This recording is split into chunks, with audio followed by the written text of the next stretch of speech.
if we're going to make a reflector for a solar oven, then we've got to deal with cooking foil.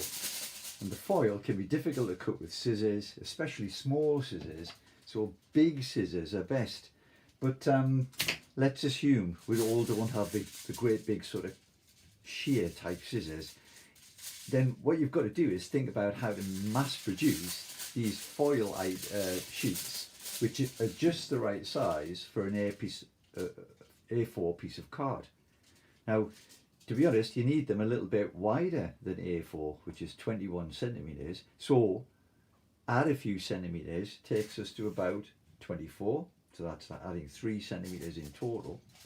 And then if we can set up a little production system for pulling out the foil, so I've made a little mark where the foil box goes, and then pull it out to the 24 centimeters, which I've marked as this green box, then we can be quite consistent with the foil, and then we don't waste it. So pull out a piece of foil, bring it to the mark,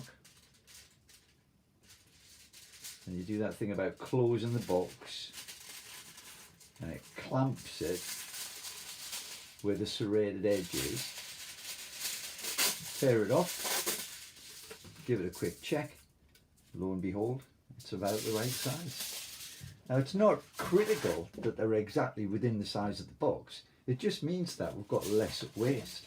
So now when you take a piece of A4 card, you see, oh yeah, we could just fold the overlap round and secure it with sticky tape at the back to make a good job of it.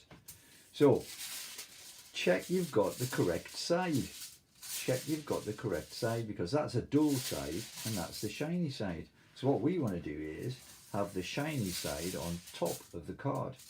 So very quickly, so this could be a different person doing this. One person could be reeling off all these pieces of foil with pretty good consistency as to size, and the next person could have the A4 card ready, and then we'll simply take a better quality Pritt stick than this and then run the Pritt stick around it. So just round the edges, and then maybe a couple in the middle like that, one in the middle down there, and then position the foil onto it, or it onto the foil's better. So put the card onto the foil. So which is the dull side?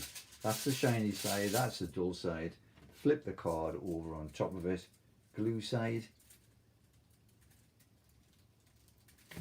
and then try and smooth it out. So the card looks to be a little bit longer in that direction than the foil that I've got in front of me today, but that's not a problem. So try and get that lovely and smooth. That's absolutely fine. For the last part, look, fold it over so you get that edge, and then take a strip of tape or several little strips of tape. You don't have to have one big piece, which can be, could be difficult to work with. Fold that over next to the tape.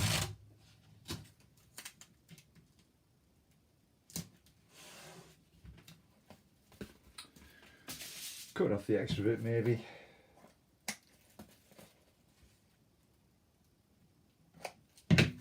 And that's our reflector.